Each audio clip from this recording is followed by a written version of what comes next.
Good morning, welcome to election watch. తెలంగాణకు సంబంధించి TRS తన అభ్యర్థుల్ని అధికారికంగా ప్రకటించింది. మొన్న అసెంబ్లీ ఎన్నికల్లో అనూహ్యంగా అద్భుతమైనటువంటి విజయాన్ని సాధించిన టీఆర్ఎస్ అదే ఊపులో తన మిత్రపక్షమైనటువంటి ఎంఐఎంతో కలిసి మొత్తం 17 స్థానాలు గెలుచుకోకపోతున్నాము అని చాలా ధీమాగా చెప్తున్నటువంటి సందర్భంలో నిన్న సాయంత్రం ఎట్టకేలకు అనేక కసరత్తుల తర్వాత టీఆర్ఎస్ తమ అభ్యర్థుల జాబితాని ప్రకటించింది. కేసీఆర్ సమక్షంలో జరిగినటువంటి ఈ సుదీర్ఘ సమావేశం తర్వాత 5 సీనియర్లకి ఈరోజు కట్ చేయడం జరిగింది. 5 సీనియర్లని కట్ చేస్తూ 4 పాతవారిని తప్పిస్తూ కొత్త అభ్యర్థుల జాబితాని టీఆర్ఎస్ ప్రకటించింది. అందులో ప్రధానంగా కరీంనగర్ నుంచి వినోద్ కుమార్, నిజామాబాద్ నుంచి కవిత పోటీ చేయబోతున్నారు. అలాగే మెదక్ నుంచి కొత్త ప్రభాకర్ రెడ్డి, జహీరాబాద్ నుంచి బీబీ పాటిల్, ఆదిలాబాద్ నుంచి నగేష్, భువనగిరి నుంచి బోర నర్సయ్య గౌడ్, వరంగల్ నుంచి పసునూరి దయాకర్, నల్గొండ నుంచి వేమిరెడ్డి నరసింహారెడ్డి, నాగర్ కర్నూలు నుంచి రాములు, అలాగే పెద్దపల్లి నుంచి వెంకటేష్ నేతకాని, చేవెళ్ళ నుంచి డాక్టర్ రంజిత్ రెడ్డి, మల్కాజ్గిరి నుంచి రాజశేఖర్ రెడ్డి ప్రధానంగా పోటీలో ఉండబోతున్నారు. అలాగే తలసాని కుమారుడు తలసాని సాయి కిరణ్ యాదవ్కు సికింద్రాబాద్ సీటుని ఇవ్వడం జరిగింది. అలాగే కవిత మహబూబాబాద్కి సంబంధించి మాజీ మంత్రి విడయనాయక్ కుమార్తె కవితకి మాలతి కోతికి మహబూబాబాద్ సీట్ని కేటాయించడం జరిగింది. అలాగే ఖమ్మం నుంచి నామా నాగేశ్వరరావు, మన్య శ్రీనివాసరెడ్డి మహబూబ్నగర్ నుంచి, శ్రీకాంత్ హైదరాబాద్ నుంచి ప్రధానంగా పోటీలో ఉండబోతున్నారు. టీఆర్ఎస్ ఎంఐఎం మధ్య మిత్రపక్షం కొనసాగుతున్నప్పటికీ హైదరాబాద్ సీటు వరకు ఫ్రెండ్లీ కంటెస్ట్ ఉండబోతోంది. శ్రీకాంత్ అక్కడి నుంచి ప్రధానంగా పోటీ చేయబోతున్నట్టు ఇప్పటికే టీఆర్ఎస్ నాయకత్వం ప్రకటించింది. ఇందులో ప్రధానంగా గమనించాల్సిన విషయం, గుత్తా సుఖేందర్ రెడ్డికి నల్గొండ స్థానం ఆయన సిట్టింగ్ ఎంపీ అయినప్పటికీ ఆయనకి ఎమ్మెల్సీ ఇచ్చి క్యాబినెట్లో తీసుకున్నటువంటి ఆస్కారం ఉంది అనేటువంటి ఒక ప్రచారం ఉంది. అందులో భాగంగానే గుత్తా సుఖేందర్ రెడ్డికి ఆ స్థానం నుంచి తప్పించినట్టు సమాచారం. ఇక దీంతో పాటుగా టీఆర్ఎస్ పార్టీలో చేరినటువంటి సీనియర్ నాయకుడు వివేక్ కూడా పదవి నుంచి కట్ చేయడం జరిగింది. ఆయనకి కూడా ఎంపీ స్థానాన్ని కేటాయిస్తారని చెప్పి చివరి వరకు అనుకున్నప్పటికీ ఆయనకి ఎంపీ స్థానాన్ని కేటాయించలేదు. అలాగే మరో సిట్టింగ్ ఎంపీ సీతారాం నాయక్ కూడా వేటుపడింది. ఆయన మీద కూడా సీతారాం నాయక్ స్థానంలో కవితకి ఇవ్వటం జరిగింది. అలాగే మొన్నటి వరకు టీఆర్ఎస్ ఫ్లోర్ లీడర్గా టీఆర్ఎస్ పార్టీకి సంబంధించినటువంటి ఎంపీల నాయకుడిగా ఢిల్లీలో ఉన్నటువంటి జితేందర్ రెడ్డికి కూడా వేటు తప్పలేదు. ఆయన స్థానంలో మరొకరిని కేటాయిస్తూ టీఆర్ఎస్ నాయకత్వం ఒక కీలకమైనటువంటి నిర్ణయం తీసుకుంది. మహబూబ్నగర్ నుంచి ప్రధానంగా పోటీలోకి దిగబోతున్నారు ఆ పార్టీకి సంబంధించినటువంటి మరొక ముఖ్య నాయకుడు. నిన్న సుదీర్ఘంగా మహబూబ్నగర్కి సంబంధించినటువంటి నాయకులతో చర్చించిన తర్వాత జితేందర్ రెడ్డిని తప్పిస్తూ ఆ స్థానంలో మన్య శ్రీనివాసరెడ్డిని నియమిస్తున్నట్టుగా టీఆర్ఎస్ నాయకత్వం ప్రకటించింది. ఇటువంటి అనేకమైనటువంటి మార్పులు చేర్పులతో టీఆర్ఎస్ తమ అభ్యర్థుల జాబితాని ప్రకటించింది. మరి 5 సీనియర్ల మీద ఎందుకు టీఆర్ఎస్ నాయకత్వం వేటు వేసింది అన్నదే ఇప్పుడు ప్రధానంగా జరుగుతున్నటువంటి చర్చ. అయితే ఇదంతా కూడా పార్టీలో జరుగుతున్న వ్యవహారం. దీని గురించి అప్పుడే స్పందించను అంటున్నారు జితేందర్ రెడ్డి మాత్రం తాను పార్టీలోనే కొనసాగుతాను అంటున్నారు. దాని ఇంపాక్ట్ ఏ రకంగా ఉండబోతుంది ఈ అంశాలు మనం ప్రధానంగా విశ్లేషించబోతున్నాం. వేణుగోపాల్చారి టీఆర్ఎస్ పార్టీ సీనియర్ నాయకులు మనతో పాటు లైవ్లో అందుబాటులో ఉన్నారు. అలాగే దుర్గాప్రసాద్ టీడీపీ నుంచి ఆ పార్టీ ముఖ్య నాయకులు మనతో పాటు డిబేట్లో పార్టిసిపేట్ చేస్తున్నారు. ఇందిరా సుమన్ కాంగ్రెస్ పార్టీ నుంచి ఆ పార్టీ ముఖ్య నాయకులు మనతో పాటు డిబేట్లో ఉండబోతున్నారు. అలాగే శ్రీధర్ రెడ్డి బీజేపీ సీనియర్ నాయకుడు కూడా మనతో పాటు చర్చలో ఉంటారు. ముందుగా అధికార పార్టీ దగ్గర నుంచే ఇష్యూ స్టార్ట్ చేద్దాం.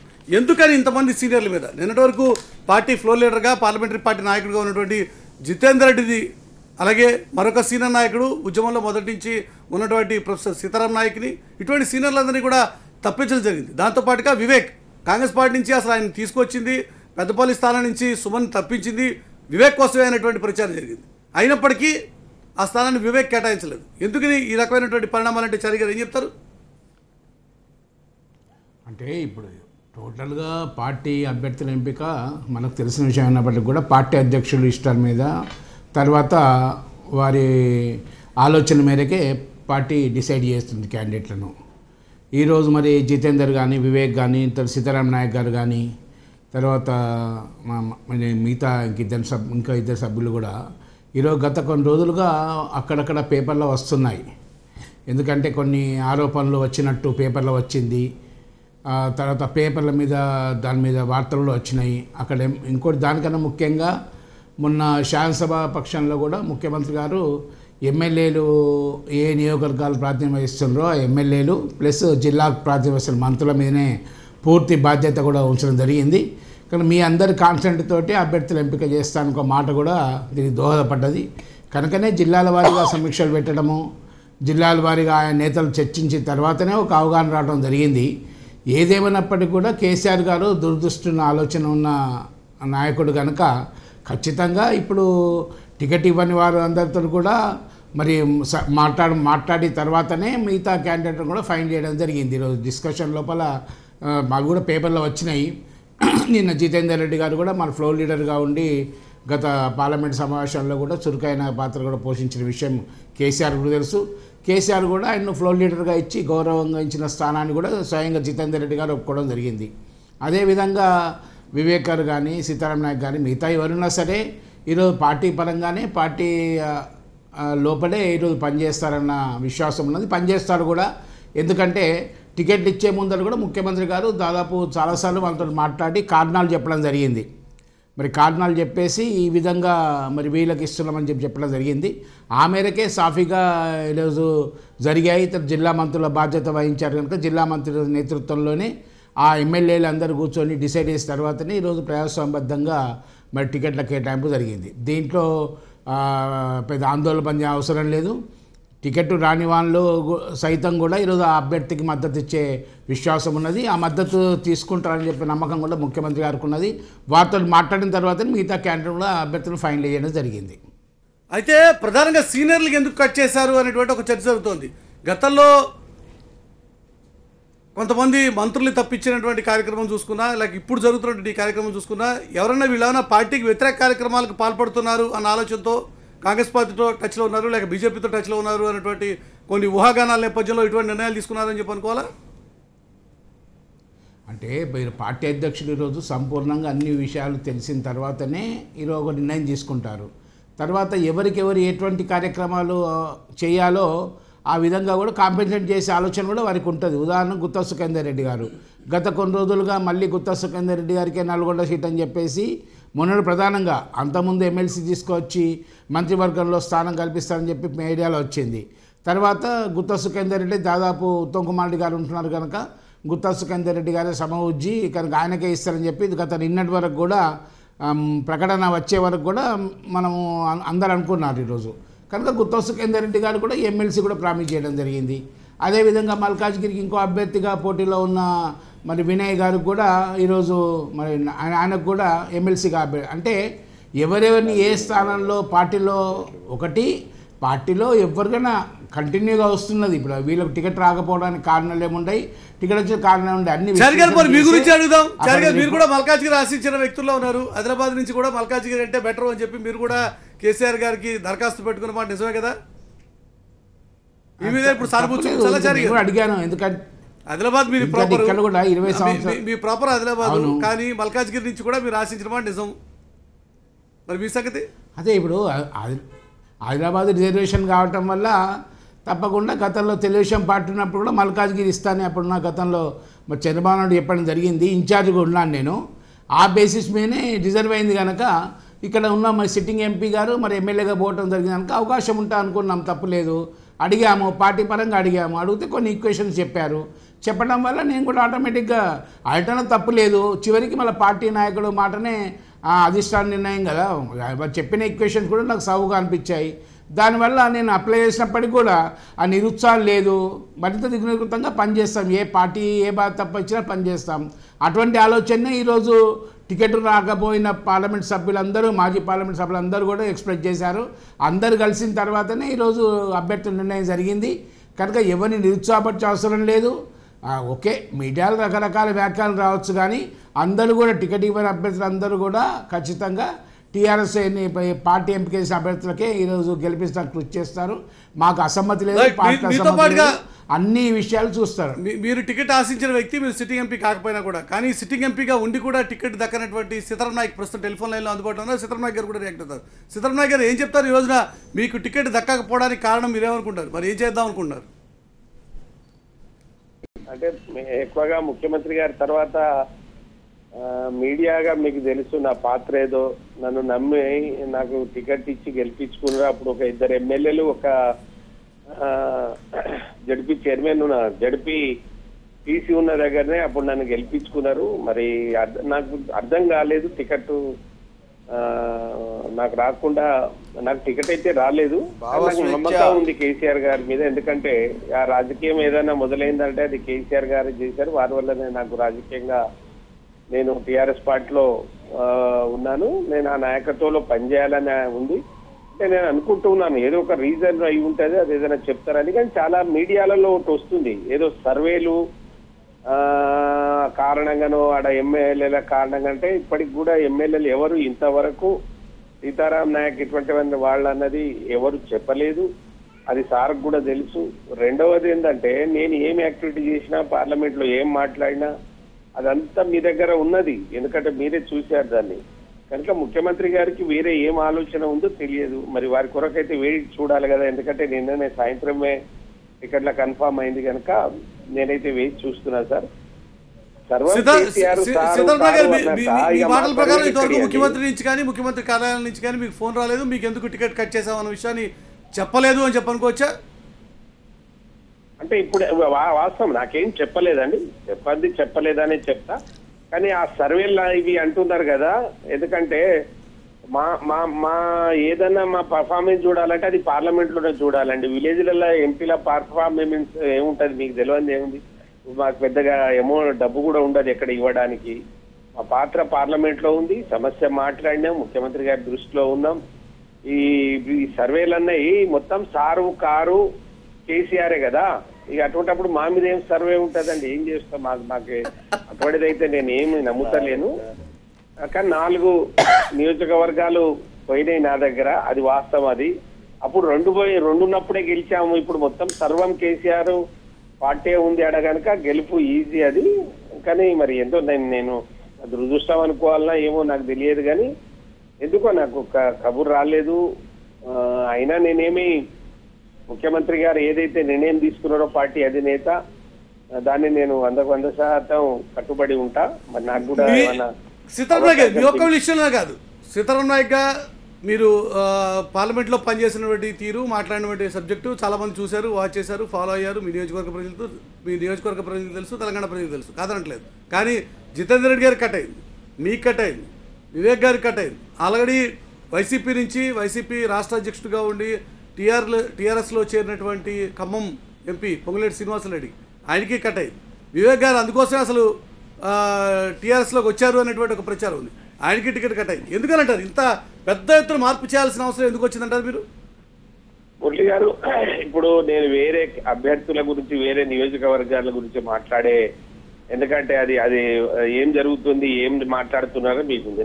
నా మీద అటువంటిది ఇప్పటి వరకు మీడియాలో కానీ ఎక్కడ కానీ ఎవరన్నా నేను నా నియోజకవర్గాలే కాకుండా ముఖ్యమంత్రి ఆదేశిస్తే, కేటీఆర్ గారు ఆదేశిస్తే నేను 10 నియోజకవర్గాలకు వెళ్ళి నా జాతి ఉన్న దగ్గర నేను ఎమ్మెల్యేలకు ప్రచారం చేసిన. నేను ఎక్కడ ఈవెన్ మా చందులాల్ గారి దగ్గర తిరిగినా, పాపం ఆయన కూడా మొన్నటి వరకు ఏదో ఆయనకు ఎంపీ టికెట్ వస్తుంది అనుకుంటా, కానీ నన్ను ఎవరు కాదనలేదు. నేను ఏ నియోజకవర్గంలో నాకు వ్యతిరేకత లేదు, మీరు ఏ ఎమ్మెల్యే కన్నా ఫోన్ చేసుకోండి, అది ఏదో మాట్లాడుతూ. ముఖ్యమంత్రి గారి దృష్టిలో మరి ఇక్కడ ఒక 27 లక్షల గిరిజన జనాభా ఉంది, 30 లక్షలు. నా వాయిస్ సార్కు తెలుసు కనుక ఏమైనా పార్టీ కొరకు ఇక్కడ వాడుకోవాలని నన్ను పక్కకు పెట్టిరా. మరి ఆ విషయం కూడా ఏదో వాళ్ళు చెప్తే నేను కానీ నా కుటుంబం కానీ సంతోషిస్తాం. బాధలో ఉన్నది వాస్తవం, ఎందుకంటే మేము నిష్కల్మషమైనటువంటి కుటుంబం నాది. ప్రొఫెసర్ గా పనిచేస్తున్నారు సీతారాం నాయక్ గారు ఒక ప్రొఫెసర్ గా పనిచేస్తున్నారు. ఉద్యమంలో మీరు పనిచేశారు, ఉద్యమంలో మీరేమి కొత్త ఏం కాదు. తర్వాత ఎంపీ అయ్యారు, ఫస్ట్ టైం ఎంపీ, కాదనట్లేదు. కానీ ఈరోజు టికెట్ కట్ అయిన తర్వాత దీనికి ప్రధానమైనటువంటి కారణం యాంటీ పార్టీ యాక్టివిటీస్ ఏమైనా ఉన్నాయి అని చెప్పి మిమ్మల్ని అనుమానించాలా? మీరేమైనా కాంగ్రెస్తో కానీ బీజేపీతో కానీ టచ్లో ఉన్నారు అని అనుమానం కేసీఆర్ గారికి వచ్చే ఈ నిర్ణయం తీసుకున్నారు అని చెప్పి అనుకోవాలా? ఏదో కారణం అయితే ఉండాలి కదా. మీకు తెలుసు సార్, పోయినసారి ఆ రేవంత్ రెడ్డి బట్టగాల్చి మా మీద వేస్తే అది స్వయంగా ముఖ్యమంత్రి దృష్టిలో ఉంది. ఆ రోజున నేను వారి ఇంట్లోనే ఉన్నా. ఇవి ఎక్కడి సార్, ఇప్పుడు ఎంతమంది పార్టీలు మారుస్తున్నారు, పోతున్నారు. ఇప్పటికిప్పుడే పార్టీ మార్చి తీసుకొచ్చి టికెట్లు కూడా ఇస్తున్నాం కదా, మారుతున్నారు. కానీ నాకు అటువంటి ఆలోచన ఎక్కడదండి. నేను ఎందుకు పార్టీస్ పెట్టిపోతా? నాకు అన్నం పెట్టింది, రాజకీయ అక్షరం పెట్టిందే కేసీఆర్ గారు. ఎందుకు నాకు అవసరం ఏముంది? అట్లా ఏదైనా ఉంటే ఇంటెలిజెన్స్ ఉంది నా ఇంట్లో. నా మొత్తం ఫోన్లు కూడా 5 సంవత్సరాలు తీయండి, ఏ ఒక్క కాంగ్రెస్ నేను బూతులు తిట్టండి కాంగ్రెస్ ఈ జాతికి ఏం చేయలేదని పార్లమెంట్ లో కూడా మాట్లాడినా నేను. అటువంటి ఎక్కడ లేదండి. నేను ఏ పార్టీతో ఎవరితోటి నాకు సంబంధాలు, నాకు అటువంటి జీవితం కాదు కదండి మాది. ఏదో రాజకీయ జీవితాల ఈ పార్టీ మార్చి అండ్లకు పోయి ఏదో నేను వచ్చినోడిని కాదు. నాకు అటువంటిది ఏం లేదు కదా. నామానాగేశ్వరరావు పేరు మీరు ప్రస్తావించకుండానే ప్రస్తావిస్తున్నారు కాబట్టి నిన్న వేరే పార్టీలో ఉండి వాళ్ళు వేరే పార్టీలోకి వచ్చి టికెట్ సంపాదిస్తున్న వాళ్ళు ఉన్నారు కదా. అంటే నామానాగేశ్వరరావే నిన్ననే కదా చేరింది పార్టీలో. కొన్ని గంటల్లోనే ఆయన టికెట్ వచ్చింది. దయచేసి పొంగులేటి శ్రీనివాసరెడ్డి సిట్టింగ్ ఎంపీ, ఆయన టీఆర్ఎస్ తో గడిచిన 4 ఏళ్లుగా అసోసియేట్ అయి ఉన్నటువంటి ఎంపీ. ఆయన కాదని లాస్ట్ మినిట్ లో వచ్చినటువంటి నామానాగేశ్వరరావు టికెట్ ఇచ్చారు. కరెక్ట్. నా ఉద్దేశం అది కాదు. దయచేసి మీరు గమనించాలి. పార్టీలు మారుతున్నారు పోతున్నారంటే ఇది ఇక్కడ పార్టీకి అవసరం ఉంటది అనుకోండి, వాళ్లే పిలిపించుకొని మనది ఇలా ఉన్నటువంటి పిక్ లో ఉన్నటువంటి మన పార్టీ, ఈ పార్టీలోనే మాకు ఇప్పుడు చందులు ఎక్కడ రావాలంటే అడుగు పెట్టే పరిస్థితి లేదు. ఈ పార్టీ నుంచి పోయే దురదృష్టం నాకేం పట్టిందో అంటున్నా. సో ఇప్పుడు ఇంతవరకు మీ మీద రకరకాల ప్రచారాలు వచ్చాయి. రేవంత్ రెడ్డి అన్నారు, లేకపోతే మరికొంతమంది నాయకులు స్పెక్యులేట్ చేశారన్నారు. అవన్నీ కూడా జరిగిపోయాయి. ఈ రోజు మీకు టికెట్ రాలేదు. మరి వాట్ నెక్స్ట్? ఏం చేయదలుచుకున్నారు? ఇంతవరకు కేసీఆర్ గారి దగ్గర నుంచి ఫోన్ కూడా రాలేదు. మీ మాటల ప్రకారం ఏం చేయదలుచుకున్నారు సిద్ధరామయ్య? మురళి గారు, నేను టిఆర్ఎస్ పార్టీ తెలంగాణ రాష్ట్ర సమితి పెట్టిన తర్వాత ముఖ్యమంత్రి ఆశయాలకు అనుగుణంగా ఒక ప్రొఫెసర్ వచ్చింది. నా పేరే జామీన్ సీతారాం. 1000 మంది పిల్లలు, 1000 సంఖ్యలో నాకు విద్యార్థులు ఉన్నారు. నాకు ఒక లోకం ఉంది. నేను అన్ని రకాలుగా తెలంగాణ రాష్ట్రం వచ్చింది. తెలంగాణ రాష్ట్రంలో నాకు ఒక అవకాశం ముఖ్యమంత్రి గారు ఇచ్చారు. ఈ తెలంగాణ రాష్ట్రం బాగుపడాలి. తెలంగాణ రాష్ట్ర సమితి కేసీఆర్ నాయకత్వంలో నేను పనిచేస్తా. నా భవిష్యత్తు గురించి వారే ఆలోచిస్తారు. ఎందుకంటే నేను ఒక పిహెచ్డి చేసిన సార్, తెలంగాణలో మొదటి పిహెచ్డి చేసినటువంటి ట్రైబల్ క్యాండిడేట్. నేను ఈ జాతి గురించి మాట్లాడుతున్నా. ముఖ్యమంత్రి మంచితనాన్ని పార్లమెంట్ లో మాట్లాడినా, దేశంలో కూడా అమలు చేయాలని నేను పోయిన కమిటీలో మాట్లాడినా. నేను ఎక్కడ లాయల్ గా ఉన్నా తప్ప నాకు ఎక్కడ పార్టీతోని విభేదాలు లేవు. అది సరే, ఇంతకాలం లాయల్ గా ఉన్నమాట వాస్తవ సిద్ధరామయ్య గారు. కానీ అడుగుతున్న ప్రశ్న, ఇప్పుడు టికెట్ దక్కనటువంటి సందర్భంలో మీరు కోరుకుంటే, మీరు తలుచుకుంటే వేరే పార్టీల నుంచి మీకు టికెట్లు ఇవ్వడం పెద్ద కష్టమేం కాదు. కాంగ్రెస్ నుంచి ఇస్తారు, బీజేపీ నుంచి ఇస్తారు, లేక ఇండిపెండెంట్ గానే మీరు పోటీ చేయొచ్చు. టికెట్ రానటువంటి చాలా మంది ఇండిపెండెంట్ గా పోయిన సందర్భాలు కూడా ఉన్నాయి. కాబట్టి ఇప్పుడు ఇక కేవలం 2 రోజులు మాత్రమే వ్యవధి ఉంది నామినేషన్లకి. మరి ఏమైనా అటువంటి ఆలోచనలు ఏమైనా చేయదలుచుకున్నారా? వేరే పార్టీకి వెళ్ళి టికెట్ తెచ్చుకోవడం కానీ, లేక ఇండిపెండెంట్ గా కంటెస్ట్ చేయాలనేటువంటి ఆలోచన కానీ చేయదలుచుకున్నారా? మురళి గారు, నాకు కేటీఆర్ గారి మీద ఏంటంటే యువ నాయకుడు, నాకు పూర్తి భరోసా ఉంది. కేసీఆర్ గారి మీద ఉంది. నాకు తప్పనిసరిగా ఇవాళనో రేపో వాళ్ళు పిలుస్తారు, మాట్లాడతారు అనేటువంటి ఒక నమ్మకం ఉంది. నాకు తప్పకుండా చెప్తారు. నేను ఏం తప్పు చేయలేదు. ఏం తప్పు చేయకుండా నాలాంటి వాళ్ళు ఒక ఉద్యమ నేతని ఏదో ఐడియల్ గా బయట పెట్టేస్తారనేది నాకు కాదు. నాకు తండ్రి లాంటి వాడు. నాకు ఏదో ఒక పెద్ద పొజిషన్ లో నా సర్వీసెస్ ను ఈ తెలంగాణ రాష్ట్రం ఉద్యమంలో వాడుకున్నారు, ఉద్యమంలో పనిచేసిన. ఈసారి ఇప్పుడు పొజిషన్ లో ఉన్నటువంటి పార్టీ, బలంగా ఉన్నటువంటి పార్టీ, నా సర్వీసెస్ ఇక్కడ పార్టీ పటిష్ట కొరకు, రాష్ట్ర అభివృద్ధి కొరకే పనిచేస్తారే. నాకేదో టికెట్ రాలేదని నేను ఏదో పార్టీకి పోయి ఎక్కడో పోటీ చేయాలి. మీకోసం సిద్ధంగా ఉన్నాయని మీకు సంకేతాలు ఆల్రెడీ పంపిస్తున్నారట కదా సీతారామయ్య గారు? ఏమంటారు? వేరే పార్టీలు మీకోసం మా ద్వారాలు తెరిచే ఉన్నాయి, మా డోర్స్ తెరిచే ఉన్నాయి, మీరు రావాలంటే రావచ్చు అని చెప్పి మీకు ఆల్రెడీ ఇప్పటికే సంకేతాలు ఇస్తున్నారట కదా? దయచేసి మురళి గారు, కావాలంటే నా ఫోన్ ట్యాప్ చేసుకోండి. నా పిల్లల మీ ఏదైనా ఉంటే చేసుకోండి. నాకెవరు మీకు తెలియనే ఉంది సార్. ఇటువంటి రాగానే ఓట్లు లేపుతారు, ఎవరో ఒకరు వస్తారు, అడుగుతూనే ఉంటారు. ఈ పార్టీకి వస్తారా, ఆ పార్టీకి వస్తారా? ఏ పార్టీకి ఎందుకు పోవాలి? పార్టీల కొరకు, రాజకీయాల కొరకు నేను రాజకీయాలకు రాలేదు కదా. తెలంగాణ కొరకు వచ్చిన, తెలంగాణ ఆకాంక్ష నెరవేరింది. ఆ తెలంగాణ ఉద్యమ నేతల్లో నేను ఒక్కరిని. మళ్ళీ నేను పార్టీ మార్చి ఎక్కడికి పోవాలో నాకేం గత్యంతరం పట్టింది సార్. ముఖ్యమంత్రి గారి మీద నమ్మకం ఉంది, కేటీఆర్ గారి మీద నమ్మకం ఉంది, తెలంగాణ ప్రజల మీద నమ్మకం ఉంది. నేను వాళ్ళ కొరకే పనిచేస్తా. నా శేష జీవితం ఏది ఉన్నా టీఆర్ఎస్ కేసీఆర్ నాయకత్వంలో పనిచేసి తెలంగాణ పార్టీని బలోపేతం చేయడం, తెలంగాణ రాష్ట్ర అభివృద్ధి, ప్రజల అభివృద్ధి కొరకు నాకు 9 అవార్డులు ఉన్నాయి సార్ జాతీయ స్థాయిలో. ఇక్కడ నేను చేసిన సరే ప్రొఫెసర్ గారు, మిమ్మల్ని కాదంటలేదు. ప్రొఫెసర్ గారు, మీ ఎక్స్పీరియన్స్ లేకపోతే మీరు మాట్లాడిన మాటల గురించి మేమేం కాదంటలేదు. జరుగుతున్నటువంటి చర్చ ఇప్పుడు వాట్ నెక్స్ట్. కేసీఆర్ గారి దగ్గర నుంచి మీకు ఫోన్ రాలేదు. వేరే పార్టీలు ఆల్రెడీ మీరు కోరుకుంటే, మీరు ఇష్టపడితే ఇవ్వడానికి సిద్ధంగా ఉన్నాయి. మరి ఏం చేస్తారు అన్నది నా ప్రశ్న. నేను ఏ పార్టీ కోరుకున్నా, పిలిచినా, ఏది చేసినా, నేను వేరే పార్టీకి అనుకుంటే మీరు అన్నప్పుడు ఆ దుమారం లేచినప్పుడే నా మీద మచ్చలేదనేది నా ముఖ్యమంత్రి గారికి నమ్మకం ఉంది. నాకు ఏ పార్టీలతో సంబంధం లేదు. నేను మళ్ళీ చెప్తున్నా సార్, నా రాజకీయ జీవితం ఇంకో 50 సంవత్సరాలు లేదు. నేను పార్టీ మార్చి ఈ కుప్పు గంతులేసి ఇళ్ళకి వెళ్ళిపోయి చేసేది ఏముంది? నాకెందుకు చెప్పండి. నేను ఉన్న కాడికి దేవుని దయ వల్ల మంచిగా ఉన్నా. ఇంకో 5-10 ఏళ్ళు మనం ఏమైనా యాక్టివ్ గా ఉంటాం. ముఖ్యమంత్రి గారు నన్ను తప్పకుండా వాడుకుంటారని చెప్తున్నా నేను. రైట్. కవిత గారిని మీ స్థానంలో ఆల్రెడీ ఇప్పటికే అభ్యర్థిగా నిర్ణయించడం జరిగింది. మరి కవిత గారికి అనుకూలంగా ప్రచారం చేస్తారా? పార్టీ లైన్లోనే ఉండాలి అంటే పార్టీ అభ్యర్థులను గెలిపించాల్సిన బాధ్యత మీ మీద ఉంటుంది. ఆ బాధ్యత మీరు నెరవేరుస్తారా, లేక డిసిడెంట్ లీడర్ లాగా, లేక అసంతృప్తితో ఇంట్లో కూర్చుంటారా? లేదు, నాకు ఎటువంటి అసంతృప్తులు కానీ ఏది కానీ లేదు. పార్టీ ఎట్లా ఆదేశిస్తే గౌరవ ముఖ్యమంత్రి గారు దానికి కట్టుబడి ఉంటారు. రైట్ సార్ సీతారామయ్య గారు, థ్యాంక్ యూ. టెలిఫోన్ లైన్లోకి వచ్చి చాలా మంది సీనియర్ నాయకులు కట్ చేస్తూ నిన్న టీఆర్ఎస్ అభ్యర్థుల జాబితాని ప్రకటించడం, దాని పర్యవసానం ఏ రకంగా ఉండబోతుంది, టీఆర్ఎస్ నిజంగా కోరుకున్నట్టు 16 స్థానాలు మిత్రపక్షంతో కలిపి 17 స్థానాలు గెలిచేటువంటి ఆస్కారం ఉందా అన్న విషయం మీదే డిబేట్ కంటిన్యూ చేస్తాం. ఇంద్ర శోభన్ గారు ఉన్నారు, కాంగ్రెస్ పార్టీ ముఖ్య నాయకులు, ఏం చెప్తారు? ఈరోజు ఇంతమంది సీనియర్లు మార్చి కేసీఆర్ ఒక ప్రయోగం చేశారనుకోవాలా, లేక ఆయనకు ఉన్నటువంటి కాన్ఫిడెన్స్ అనుకోవాలా? మీ సంగతి ఏంటి, మీ పార్టీ సంగతి ఏంటి? అనే గల్లీకి సంబంధించినటువంటి ఎలక్షన్స్ కావు, దేశానికి సంబంధించిన ఎలక్షన్స్. డెఫినెట్గా ఒక ప్రాంతీయ పార్టీ, ఈ పొలిమేర కూడా దాటినటువంటి పార్టీ దేశంలో ఏదో చేస్తుంది. మేము ఇవాళ మా నాయన ప్రధానమంత్రి కావద్దా, తెలంగాణ బిడ్డ ప్రధానమంత్రి కావద్దా అని మాట్లాడి మరొక సెంటిమెంట్ రగిల్చేటువంటి వాక్యాలతోటి కష్టకాలంలో ఉంది నిజామాబాద్. కాబట్టి ఏమవుతుంది, ఏదైనా వర్కౌట్ అవుతుందన్న నేపథ్యంలో ఇచ్చిన స్టేట్మెంట్లో ఇదంతా కూడా ఒక ఒడిసిన ముచ్చటనే చెప్పాలి. ఇవాళ తెలంగాణకు సంబంధించి టీఆర్ఎస్ పార్టీది ఉండేది 2 నేషనల్ పార్టీల మధ్యనే జరుగుతున్నది. సో రెండో నేషనల్ పార్టీ బీజేపీ కూడా మనకు తెలిసినటువంటి విషయమే, పెద్దగా ఉన్నటువంటిది లేదు. సో ఆల్టర్నేట్ కాంగ్రెస్ పార్టీ ఉంది. కాంగ్రెస్ పార్టీలో ఉన్నటువంటి ఒక దళితుడు సిఎల్పి లీడర్గా ఉండి ప్రశ్నిస్తే కూడా జీర్ణించుకోలేక సిఎల్పి కూడా లేకుండా చేసేటువంటిదని ప్రజలు కూడా గమనిస్తున్నారు. ఆ నేపథ్యంలో అసలు ఏంటి పరిస్థితి? తెలంగాణ ఇచ్చి 2 సార్లు కాంగ్రెస్ పార్టీ ఓడగొట్టి టీఆర్ఎస్కి పట్టం కట్టినాం. కనీసం ఇప్పుడైనా కూడా రాహుల్ గాంధీ ప్రధానమంత్రి చేయడం కోసం మన వంతుగా ఏదైనా చేద్దామన్న ఉద్దేశంతో ప్రజల యొక్క మూడు అటువైపు ఉన్నది. మీరు దీనిని కొట్టిపడాల్సినటువంటి అవసరం లేదు. దీనికి భిన్నంగా రేపు ఎంపీ రిజల్ట్స్ రాబోతున్నాయి. ఇవాళ ఎమ్మెల్యే లేనంత మాత్రాన నాకేదో అవుతుందని కాదు. ఎమ్మెల్యే లేకపోయినప్పుడు కూడా వాస్తవానికి క్షేత్రస్థాయిలో తిరిగి పనిచేసేది కార్యకర్తనే. అది మనం అందరం కూడా మర్చిపోతున్నాం. అన్ని పార్టీల వాళ్ళం కూడా కీరోలుగా పనిచేసేది కార్యకర్తనే. ఆ కార్యకర్త తన భుజాల మీద వేసుకొని పనిచేసే పరిస్థితులు వచ్చినాయి. ఇవాళ అది అనివార్యం కూడా అయ్యింది. అంతర్గత సంక్షోభాలు, అంతర్గత గొడవలు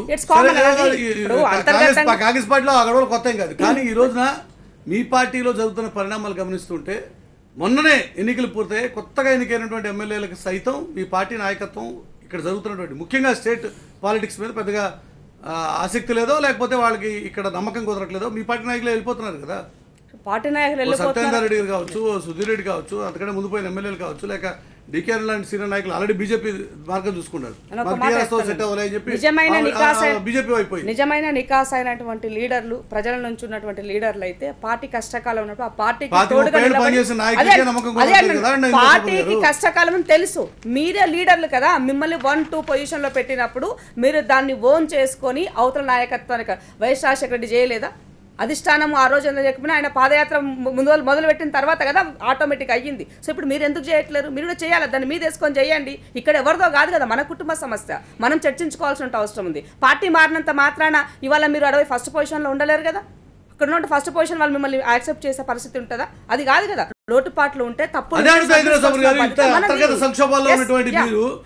ఇంత గందరగోళంలో ఉన్నటువంటి పార్టీ నాయకత్వానికే, పార్టీలో ఉన్నటువంటి ముఖ్యమైన నాయకులకే మీ మీద కాన్ఫిడెన్స్ పోతున్నటువంటి సందర్భంలో మీరు మీ అంతర్గత సంక్షోభాల నుంచి బయటపడేది ఎప్పుడు, అధికారంలో ఉన్నటువంటి టీఆర్ఎస్ ని ఢీకొని గెలిచేది ఎప్పుడు అన్నది నా ప్రశ్న. ఇప్పుడు ఇప్పటికి ఇది కొత్త కాదు, అంతర్గతంగా ఉన్నటువంటిది కొత్త కాదు. బట్ కాకపోతే ఇప్పుడు ప్రయారిటీ మారినాయి. పార్టీ ప్రయారిటీ ఎవరికీ లేదు. ఇవాళ పర్సనల్ ప్రయారిటీ ముందుకు వచ్చింది. ఆ నేపథ్యంలో ఎవరికి నచ్చింది వాళ్ళ దారులు వాళ్ళు చూసుకుంటున్నారు. కానీ నికాసగా ఉన్నట్టు ఇవాళ మొత్తం అంతా కూడా రాబోయే రోజులంతా కూడా యువరక్తాంది, యూత్ది బ్లడ్ మారబోతుంది. అదే రేపు నిలబడుతుంది, నిలబెట్టుకుంటుంది కూడా.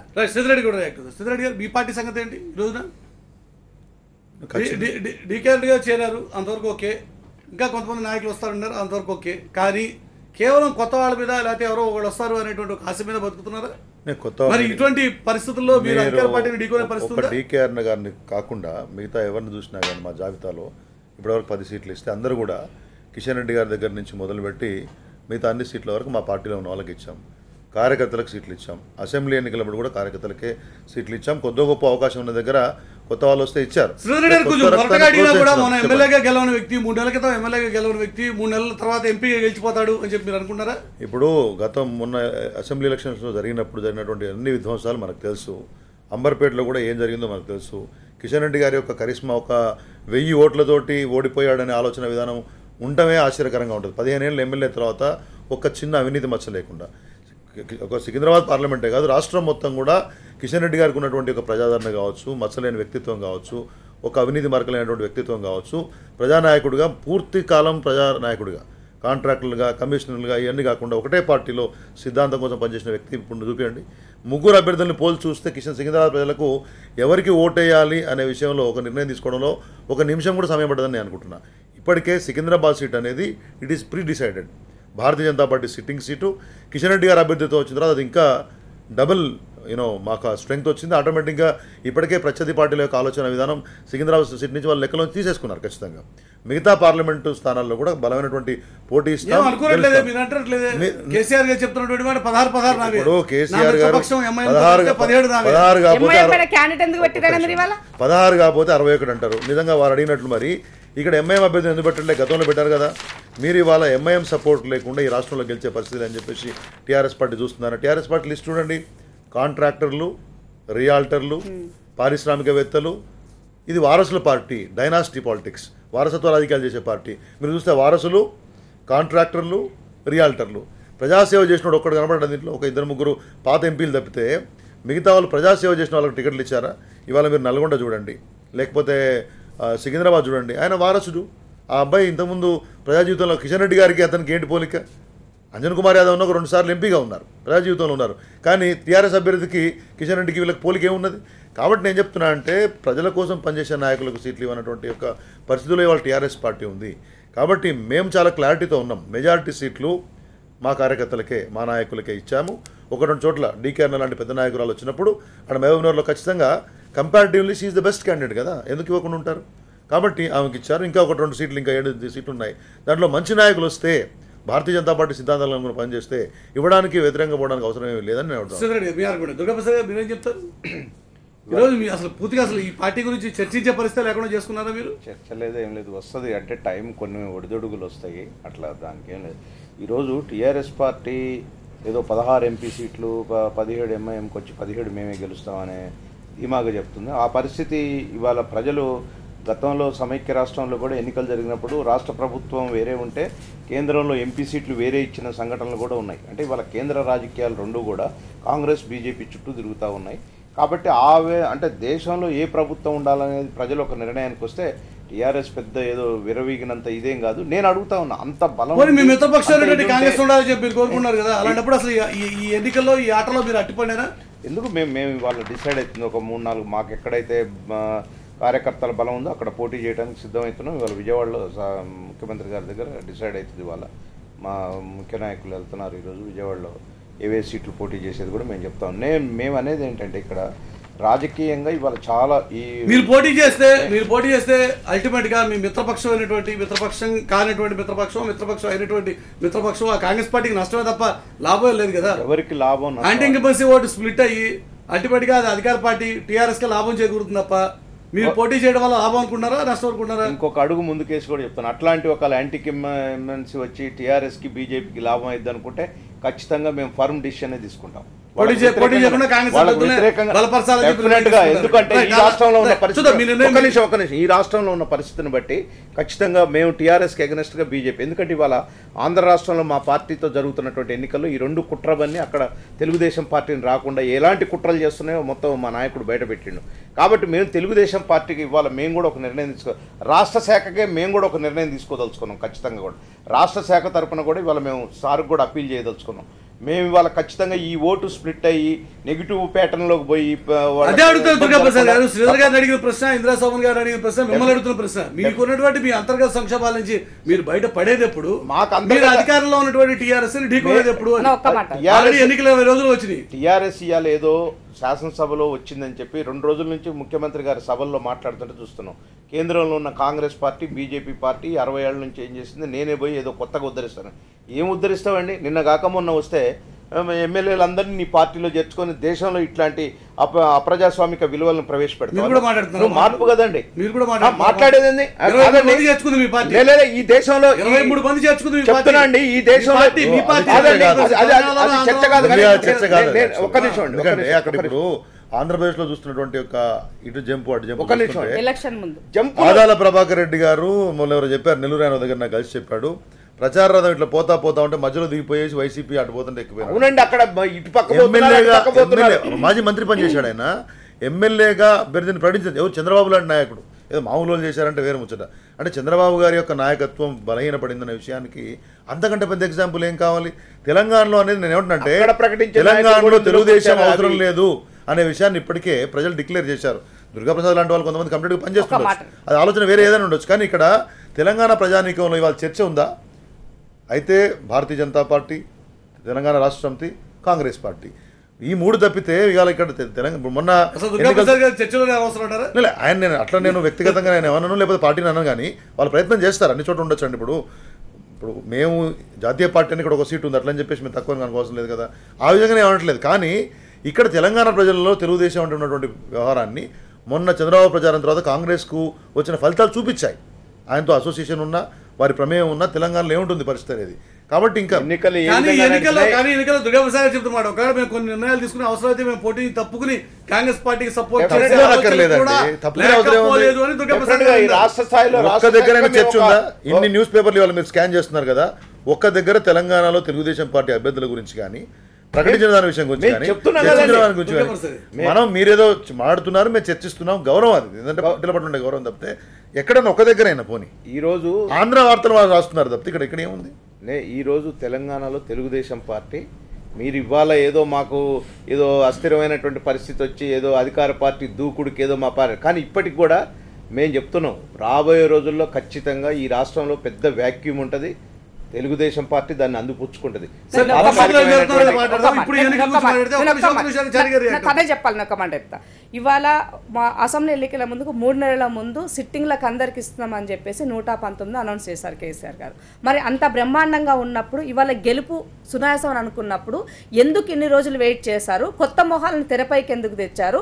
దీనిపై అభద్రతా భావంలో టీఆర్ఎస్ పార్టీ లేదా అన్నది ఇక్కడ దీనికి ఉద్యోగంలో పనిచేసిన నాయకులు పక్కన పెట్టి రియాల్టర్లకు సంబంధించిన డబ్బున్న నాయకులే ప్రమాదం అని చెప్పారు. మల్లారెడ్డి వాళ్ళు ఏం చేస్తున్నాడు? ఇవాళ రంజిత్ రెడ్డి ఏం చేస్తున్నాడు? నరసింహారెడ్డి ఏం చేస్తున్నాడు? నామనాగేశ్వర ఏం చేస్తున్నాడు? విటమిన్ ఎం ఉంటే చాలనుకున్నారా మీరు? లేకపోతే గెలిచిన రెండు అనుమానం గెలిచిన తర్వాత మాతో ఉంటారా ఉండరా అనుమానం నేను అదే అడుగుతున్నా. మరి ఇతర పార్టీలతో టచ్ లో ఉన్నారన్న భయం మీకేమన్నా ఉండిందా? గెలిచిన తర్వాత వీళ్ళు మాతో ఉంటారా ఉండరా అభద్రతా భావనలో మీరు ఉండి కొత్త క్యాండిడేట్లు పెట్టినారా? ఈ రోజు వరకు ఎందుకు వెయిట్ చేస్తున్నది కదా ఇంపార్టెంట్. ఇప్పుడు అభద్రతా భావం ఎవరుకున్నదో 2 పార్టీలలో భద్రభాతం వచ్చింది. ఎలక్షన్లు ఇవి అసెంబ్లీ ఎలక్షన్లకు జాతీయ పార్టీ సంబంధం లేదంటే మొన్న మరి జాతీయ పార్టీ ఎందుకు పోటీ చేసినట్టు అసెంబ్లీ ఎలక్షన్లలో 1-2 ఉండి మేము జాతీయంగా చూసుకుంటామని చెప్పి ఊరుకోవాలి. రాజకీయ పార్టీ అన్నప్పుడు అన్ని ఏ వినండి ప్రాంతీయ పార్టీలతోటి మీరు ఇప్పుడు మీరు కానీ బీజేపీ కానీ ప్రాంతీయ పార్టీలు లేకుండా గెలిచే దమ్ము శక్తి ఉన్న 2 పార్టీలు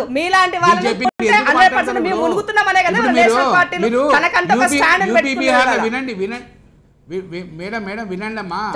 యూపీ కానీ మహారాష్ట్ర కానీ వెస్ట్ బెంగాల్ కానీ తమిళనాడు కానీ బీహారు ఈ 5 రాష్ట్రాలే దేశంలో పాలిటిక్స్ శాసిస్తాయి. మీకు ఎక్కడ కాంగ్రెస్ పార్టీకి ఎక్కడ ఎవరు యూపీలో 2 సీట్లు అడుగుతున్నారు, 2 సీట్లు ఇచ్చిండ్రు. అఖిలేష్ మాయావతి కలిసి కాంగ్రెస్ పార్టీ వచ్చిన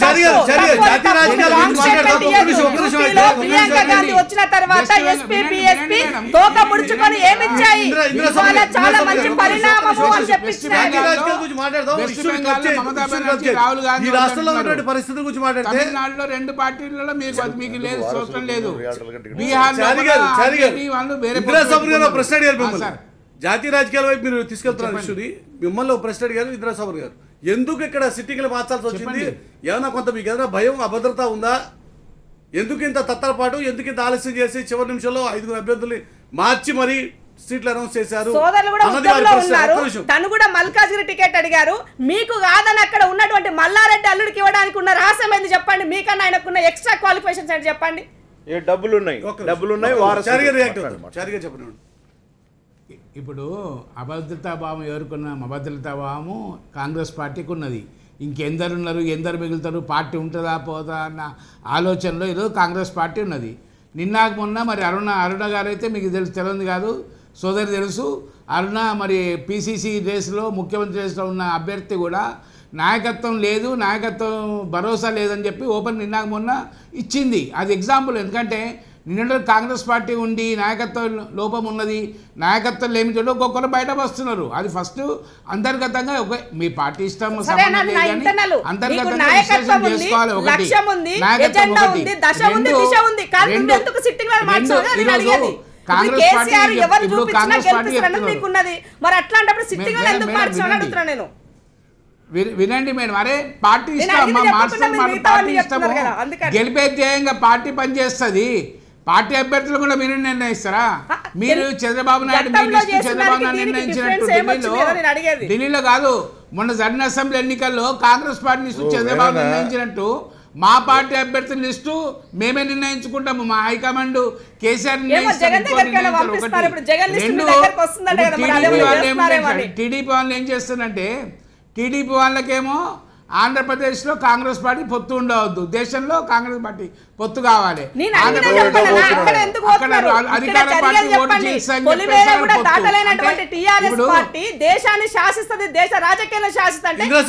జాతీయ రాజకీయాలు ప్రభావితం చేసేటువంటి ఈ లోక్సభ ఎన్నికల్లో తెలంగాణ రాష్ట్రంలో కూడా కాంగ్రెస్ బీజేపీల మధ్య పోరాటం ఉంటుంది తప్ప టీఆర్ఎస్ పాత్ర ఏంటి అన్నది ఈరోజు ఆ జాతీయ పార్టీలు ప్రశ్నిస్తున్నటువంటి అంశం. ఏం చెప్తారు చారి గారు? టీఆర్ఎస్ పార్టీ ఎప్పుడైనా ఏ పార్టీ అయినా అటు కాంగ్రెస్ కానీ బీజేపీ కానీ జాతీయ స్థాయి పార్టీలు ప్రాంతీయ పార్టీలను ప్రోత్సహించదు. కాకపోతే 15 సంవత్సరాల నుంచి 10 సంవత్సరాల నుంచి ఒక మొన్న మోడీ గారు సింగిల్ లార్జెస్ట్ పార్టీ ఉన్నప్పటికీ కూడా 34 పార్టీల అనుసంధానం ఉండే. గతంలో కూడా యునైటెడ్ ఫ్రంట్ కానీ, నేషనల్ ఫ్రంట్ కానీ, యూపీఏ 1 కానీ, యూపీఏ 2 కానీ ప్రాంతీయ పార్టీల కూటమితోటే జాతీయ పార్టీల్లో ఒక ప్రధానమంత్రి కానీ మంత్రులు కానీ కావడం జరిగిన విషయం మనం భారత రాజకీయాలు చూస్తున్నాం. రాబో రోజుల్లో కూడా ఏ పార్టీ కూడా ఈరోజు క్లెయిమ్ చేస్తున్న కాంగ్రెస్ పార్టీ కానీ బీజేపీ కానీ ప్రాంతీయ పార్టీల సహకారం లేనిది జాతీయ పార్టీలు మనుగడ సాగలేవు. ఇవాళ రేపు జాతీయ పార్టీ కూడా కొన్ని రాష్ట్రాల్లో ప్రాంతీయ పార్టీల కన్నా తక్కువగా వచ్చాయి. ఈరోజు అసలు పత్తా లేదు, అడ్రస్ లేదు. జాతీయ పార్టీ 2014 ఎన్నికల్లో మోదీ అయితే ఆ వాదన తప్పు అని చెప్పి ప్రూవ్ చేయగలిగాడు కదా. ఇండిపెండెంట్ గానే భారతీయ జనతా పార్టీ ప్రభుత్వం ఏర్పాటు చేసే నెంబర్ ఆయన తెచ్చుకోగలిగాడు కదా. మురళి గారు మోడీ గారికి మొన్న వచ్చింది కానీ అయినప్పటికీ కూడా కొన్ని ప్రాంతీయ పార్టీలు కూడా మీ మంత్రివర్గంలో కలుపుకోవటము, అంతకుముందు పొత్తు పెట్టుకున్నానికి పాటించారు కాదన్నాను నేను. కాకపోతే ఆ సీన్ ఇప్పుడు కాంగ్రెస్ పార్టీకి కానీ బీజేపీ పార్టీకి లేదు. మీరు దేశ స్థాయిలో తీసుకుంటే ఎక్కువగా దేశస్థాయి రాజకీయాలను శాసించేవి ఉత్తరప్రదేశ్, బీహారు, వెస్ట్ బెంగాల్, తమిళనాడు, తర్వాత మన 5 రాష్ట్రాల్లో ఎక్కువ మంది ఎంపీలు ఉన్నారు. ఈ 2 రాష్ట్రాల్లో కూడా ఏ పార్టీకి ఎక్కువ పెరిగిందండి? గతంలో కన్నా ఎక్కువ తగ్గిందా పోయిందా చూసుకోవాలి. ఈరోజు అక్కడ పార్టీల ప్రాంతీయ పార్టీలు ఎందుకు? మహారాష్ట్రలో శివసేన నిన్నడం తిట్టుకొని మొన్న కూడా తిట్ట పార్టీతో పొత్తు పెట్టుకున్నారు బీజేపీ. యూపీలో అఖిలేష్ను మాయావతి కలిపి ఒకటై అటు కాంగ్రెస్ పార్టీతో 2 సీట్లు ఇచ్చారు, ఇటు బీజేపీతో కాకుండా గతంలో 80 సీట్లతో ఇబ్బంది పడుతుంది. బీహార్లో కూడా ప్రాంతీయ పార్టీ అవార్డు నడుస్తుంది. అంటే మీరు ఏ రాష్ట్రంలో చూసినా, ముఖ్యంగా 5 రాష్ట్రాలతో పాటు ఏ రాష్ట్రంలో చూసినా కూడా ప్రాంతీయ పార్టీల మనుగడ మీదనే ఉంటుంది. కనుకనే మేము ప్రధానమంత్రి కొరకు కాదు, మేమేమన్నామంటే ఏమన్నా అంటే ఆంధ్రప్రదేశ్లో కూడా అంటున్నాడు, వాళ్ళు కాంగ్రెస్ పార్టీ నాయకులు శోభ గారు ఇందిరా గారు మాట్లాడుతున్నారు. అక్కడ కూడా చంద్రబాబు ఏమంటున్నాడు, మాకు 20 సీట్లు ఇవ్వండి మేము చూపిస్తామని చెప్పేసి. అంటే ఇప్పుడు జాతీయ పార్టీతో కలిపి చేస్తామంటున్నారు జాతీయ పార్టీలు అధికారాలు ఇవ్వాలి, ప్రాంతీయ పార్టీలు చారి గారు. ప్రాంతీయ పార్టీలతోటి గతంలో ఏర్పడినటువంటి ప్రభుత్వాలు యూపీఏగా, మన యునైటెడ్ ఫ్రంట్ కానీ నేషనల్ ఫ్రంట్ కానీ ఇవన్నీ కూడా ఒక జాతీయ పార్టీ సహకారం తీసుకొని ఐదర్ కాంగ్రెస్ ఆర్ బీజేపీ రెండు అవుట్ సైడ్ ఇన్సైడ్ సపోర్ట్ చేస్తేనే గవర్నమెంట్ నిలిచినాయి. అది ఆ ప్రయోగం మన దేశంలో జరిగింది. తెలుగుదేశం పార్టీ చేస్తున్నది కాబట్టి ఇవాళ చంద్రబాబు నాయుడు దాన్ని బేస్ చేసుకుని జాతీయ స్థాయిలో మీరున్నారు ఆ రోజు నేషనల్ ఫ్రంట్ గవర్నమెంట్. అయితే ఈరోజు జాతీయ స్థాయిలో అందుకనే బీజేపీకి వ్యతిరేకంగా కాంగ్రెస్ లెడ్ బై గవర్నమెంట్ని ఏర్పాటు చేయాలా, అన్ని పక్షాలు కలిసి రావాలా, దేశం డెమోక్రసీ నాశనం అవుతుందని చంద్రబాబు నాయుడు గారు ఇలా అది అందుకుంటే మీరేం చేస్తున్నారు? దీనికి తూట్లు పడవటం కోసం వెనక నుంచి ఏదో ఈ ప్రాంతీయ పార్టీ నిన్న మీ నాయకుడు మాట్లాడుతుండు, నేను 25 దేశంలో ఇంకో 140 మాట్లాడుకొచ్చాను. ఎక్కడనో చెప్పాలా 140 ఏడ మాట్లాడుకొచ్చిండో చెప్పాలా? ఎందుకండి ఇవన్నీ? కాబట్టి కాంగ్రెస్ పార్టీ గవర్నమెంట్ రాబోతుంది రేపు కేంద్రంలో.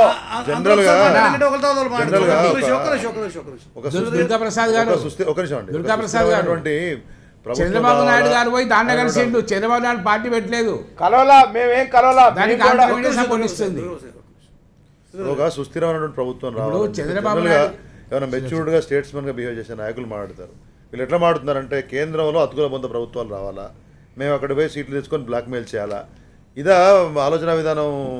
వేణుగోపాల్చారి గారు మీకు అవసరం అక్కర్లేదు. ఇవాళ ఎందుకంటున్నామంటే మీరు రాష్ట్రంలో ఏం చెప్పారు, రాష్ట్రంలో మీరు చెప్పింది చెప్తున్నాం. రాష్ట్రంలో ఇవాళ ఎమ్మెల్యేలు అందరూ ఎందుకు మీ దగ్గర చెప్తున్నారు? మీ దగ్గర ఎమ్మెల్యేలు చేసేటప్పుడు ఒక సూత్రం చెప్తున్నారు, అధికార పార్టీలో ఉంటే అభివృద్ధి ఉంటుంది కాబట్టి మేమే పార్టీలో ఉన్నాం అదే పార్టీలో రావాలని చెప్పేసి. మరి కేంద్రంలో ఎన్నికలు జరిగేటప్పుడు అన్ని సర్వేలు చెప్తున్నాయి నరేంద్ర మోదీ గారు ప్రధాని అవుతున్నారని చెప్పేసి. ఇవాళ కిషన్ రెడ్డి గారు గెలిస్తే మంత్రి అయ్యే అవకాశం ఉంది, మీ పార్టీకి వెళ్ళి గెలిచి ఉన్న అవకాశం ఉందా? లేదా మీ ప్రధాన అభ్యర్థిని చెప్పగలుగుతారా? 80 అన్నట్టు ఆ మిగతా 84 తెస్తాన్నాడు కదా కేటీఆర్, ఏమని చెప్పగలుగుతారా? ఒక్కలైనా కానీ మీరు ఫెడరల్ ఫ్రంట్ పేరుతో పోతే ఒక్కలైనా మిమ్మల్ని ఆహ్వానించారా? మీ ప్లాన్ ఏంటి? అంటే బ్లాక్మెయిల్ చేయడానికి మీరు సిద్ధంగా ఉన్నారు. నేను ఒకటి అంటున్నా, రాష్ట్రంలో అభివృద్ధి కావాలంటే అదే పార్టీలో ఉండాలని చెప్పే మీరు కేంద్రంలో బీజేపీ వస్తుంది కాబట్టి బీజేపీ ఎంపీలు రావాలా? కిషన్ రెడ్డి గారు గెలిస్తే మంత్రి అవకాశం ఉంది, మీ దగ్గర వస్తే ఏం చేయగలుగుతారు మీరు? ఒక్క మాట, ఇప్పుడు 16కు మొన్న ఏమన్నారు, 16 కాదు నా సంఖ్య 120 ఆల్రెడీ మాట్లాడినా, ఇంకా అది 160 కాబోతుంది అని చెప్పినారు.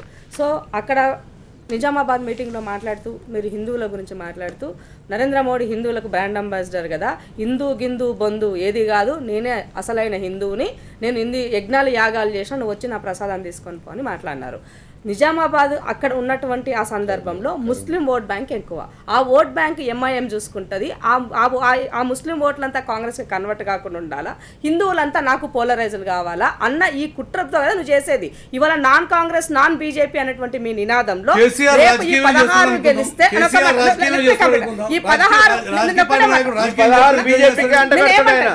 రేపు మీరు గెలిచినటువంటి స్థానాలతోటి రేపు కేంద్రంలో ఏర్పాటు చేయడం ప్రభుత్వానికి ఎవరికి మీరు మద్దతు ఇవ్వనని మీరు ఆ మాట మీద ఆ స్టాండ్ మీద మీరు నిలబెడతారా? మీరు చెప్పాల్సిన అవసరం ఉంది. ఎవరికి నేను సపోర్ట్ చేయ, నేను న్యూట్రల్గా ఉంటాను. ఒకవేళ బీజేపీ వస్తే బీజేపీ వైపు పోను, కాంగ్రెస్ వస్తే కాంగ్రెస్ వైపు పోను, నేను న్యూట్రల్గా ఉంటానని మీరు చెప్పగలుగుతారా? చెప్పాలి. ఇప్పుడు ఒకటండి, ఇందులో మాట్లాడినా శోభ మాట్లాడిన 2 విషయాలు గమనించాలి. గతంలో కాంగ్రెస్ పార్టీ పాలినప్పుడు ప్లానింగ్ కమిషన్ పెట్టి ప్లానింగ్ కమిషన్ మీద ముఖ్యమంత్రులు లైన్లలో ఉండాలి. ఆ రాష్ట్ర ప్రజల ఎన్నికల ముఖ్యమంత్రులు ప్లానింగ్ కమిషన్ వాళ్ళు ఇచ్చే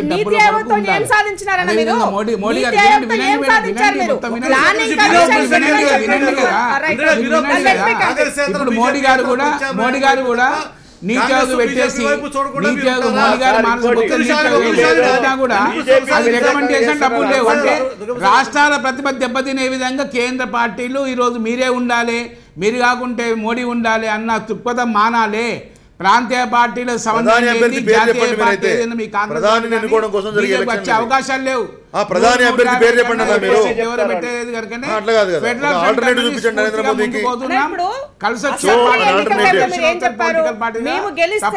రాష్ట్రాలు కమాండ్ చేసే పరిస్థితి ఉంటుంది. చెప్తారా మా కవిత ప్రధానమంత్రి మీరు చెప్తారా? మీకు ఆ దమ్ము ఉన్నదా? మీకు ఆ దమ్ము